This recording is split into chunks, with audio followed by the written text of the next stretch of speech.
So good morning, everyone. I'm really happy to be here and to have a great audience.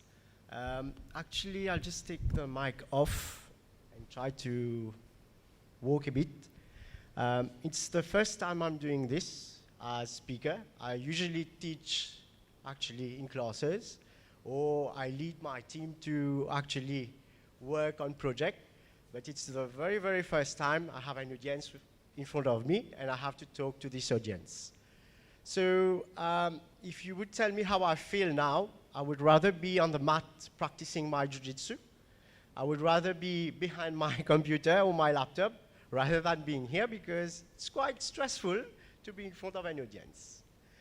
So to get started, usually when we talk about women in engineering, so it's usually women who talks about women.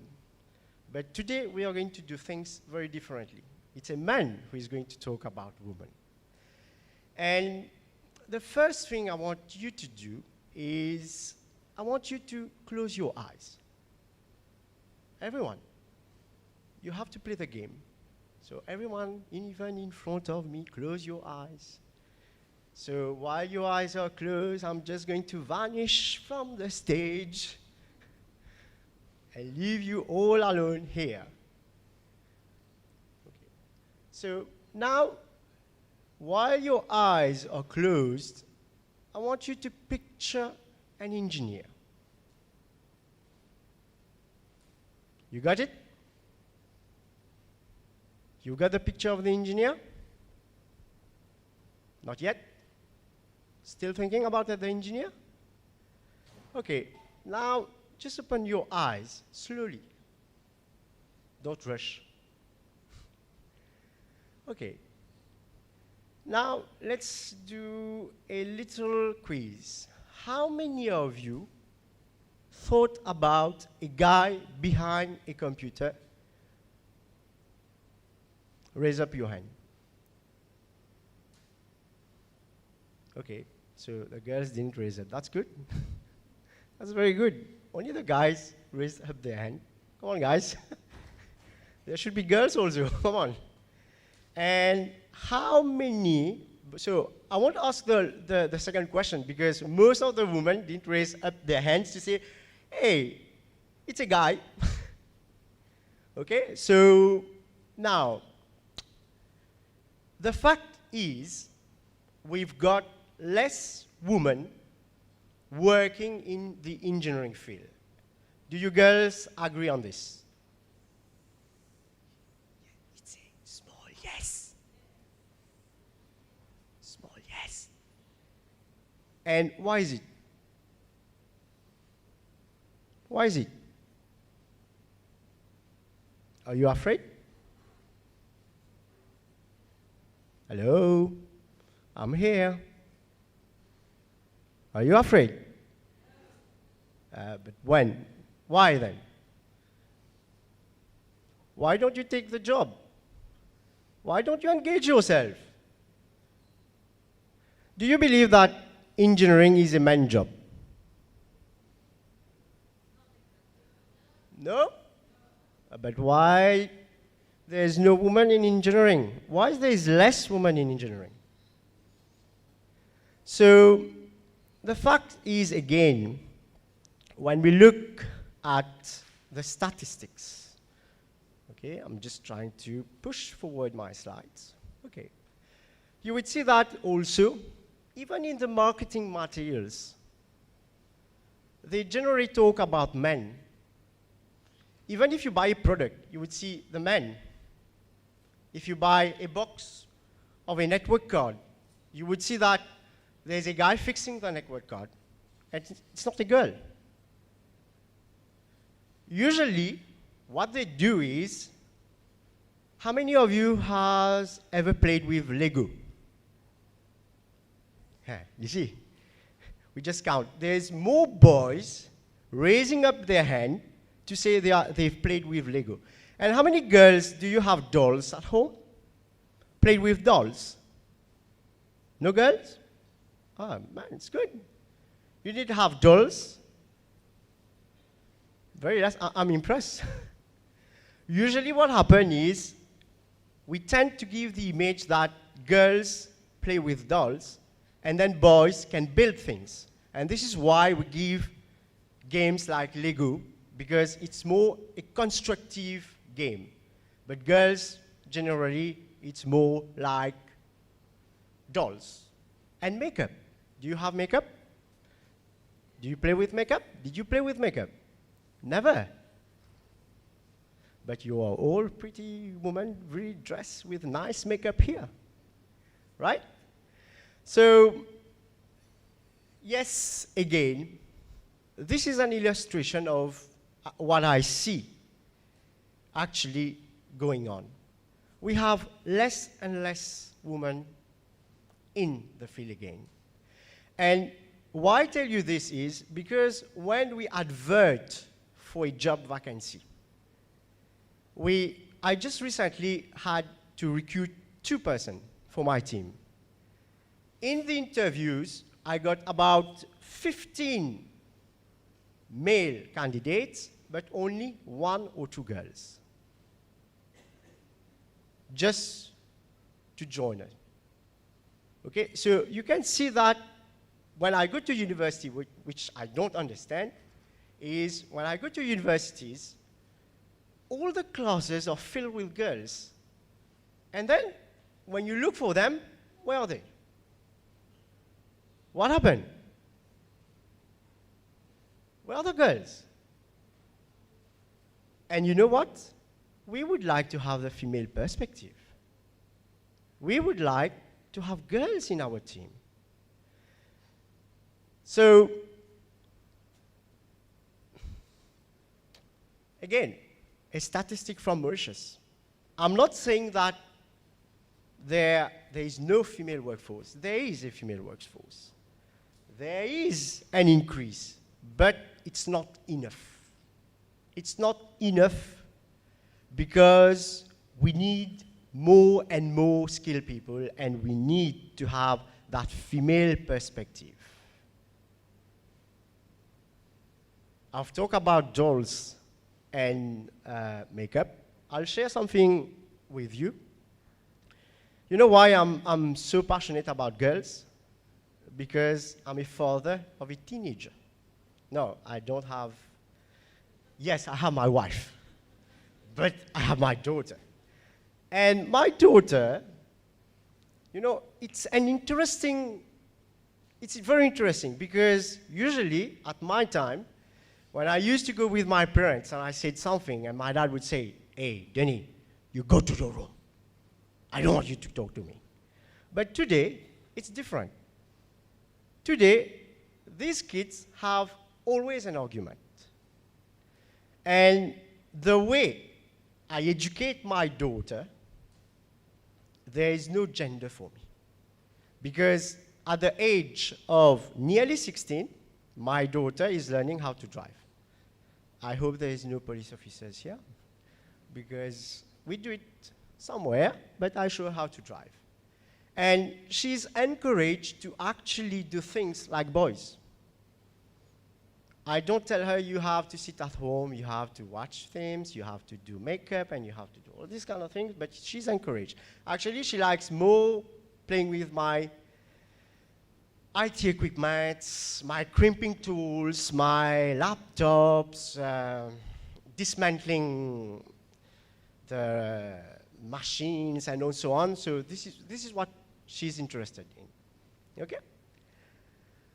So, another story for you. It's been 2 years that actually in my team we've taken up a girl to join us. And as you can imagine, it's been quite a challenge to get a girl into a boys' department. How many of you work in an IT department here? Just raise up your hand. Okay, there are some women. So how do you feel working in a boys' environment? Easy? Say it aloud. It is easy? What's the most challenging? being accepted, right? And this is what she's been facing. Since the first day she came into our office, actually, before even coming to the office, I said to my guys, you know, we are going to take a girl to be in the IT department. And they said, come on, boss, a girl? Oh, she can't do this. She won't be able to lift the computers. She can't wait. She will not be able to work long hours. When she's going to get pregnant, she's going to take 3 months. I said, come on, guys, don't you have mothers and sisters at home? So this kind of attitude, actually, this kind of mindset, we need to change. And this is where I told myself, no, we need to have a girl in our department. And when she started, as I said, like I feel it, because most of the girls actually leave the engineering because they feel they don't fit in. Because when they start working, when they start being in the environment of boys, instead of growing, instead of being empowered, actually, it's the contrary. Because no one cares about them. When you first, let's take for example of one girl here. When you first started in IT, when you first joined the IT department, was there someone who took you to tell you, okay, how to do things? Or were you simply, it's not for you. You can't do it. And this is the mindset we need to change. So after joining us, okay, I just want to talk about a bit what's different about this girl is that she wanted not to do, because I know most of the girls like doing software development. They like sitting behind a laptop, you know, programming and so on. But she's a bit different. She wanted to be on the field. She wanted to touch servers. She wanted to touch cable. She wanted to know what is a switch. She wanted to know what is a VLAN. She wanted to know configure a VLAN. She wanted to move servers. So it's quite different. So imagine now a girl going to a boy and saying, okay, you're not doing right. It's wrong, what you're doing. And these guys have been senior engineers. Would they accept this? Certainly not. I see the head nodding. So you come across this, I suppose. So, yeah. And it's very, very difficult. I see this. She once came to me and told me, you know, I want to learn, but no one is willing to show me. No one is willing to give me, to help me grow. And I said, come on, guys. I put everyone in the room and I said, come on, guys. What are you doing? She's been studying like you've been studying. So does it mean that if you are a girl, you can't be an engineer? Does it mean that she's not capable of doing what you are doing? No. And this is where also we need people to encourage women. I know that you've got many role models. You've got many, many role models, and today it's actually the trend that you have women coming speaking, but it's also the men's responsibility, I would say, to empower and to encourage these women. Because once someone leaves the university and joins an employment, you don't expect that the person is able to know everything. So this is where you need to accompany that person. And in my everyday job, what I try to do is to bring that touch of empowering people, that touch of empowering women. And just to say a bit more about women, we started with Samira, and now we've got 2 more girls who have joined the department. And it works really well. So if I have to compare with the 2 previous years from now Samira has got her place in the department. And actually what happens now is, when she doesn't come to work, because she's entitled to be on holidays, she's entitled to be sick, so it's a problem for the boys. Because they are so used to tell, Samira, can you do this for me? Samira, can you just look at this? So now when she's not around, it's like you've got a missing puzzle. Okay, so I want you to really think about this. Really think about women. How can we empower them? My talk is about actually to inspire women. And the way I found to inspire you is to tell you about this story. Because I think it's worth telling. She's not a genius. Because most of the time when you talk about, when a woman say, I am an engineer, so you will get most probably two reactions. Oh God, she's a genius. Or, are you sure you're an engineer? So these are the traits that you would get. Okay? So actually now, how do girls do to be an engineer? I would say the first thing for you is to be brave. Because in whatever you're going to embark yourself, you're going to have challenges. And challenges crops up every day. So you have to be very brave and take up the challenge. You also have the right to stand up. Because most of the time what I see is that there are some girls, they work in their working environment, and then they don't talk. They don't express themselves. You have the right to express yourself. Doesn't mean that the boys are always right. I know, guys, if you're listening to me, I'm just going to go back to the office. Don't wait for me outside. Okay? But you have the right to express yourself. So my message, actually, is that you grow, you empower yourself, and that you take up the challenge to be in engineering. There are many, many ways you can do that. You can join communities. You can talk to people that are in the field. You can take steps. Even if you try and fail, that's not a problem. The most important, you've tried. Okay?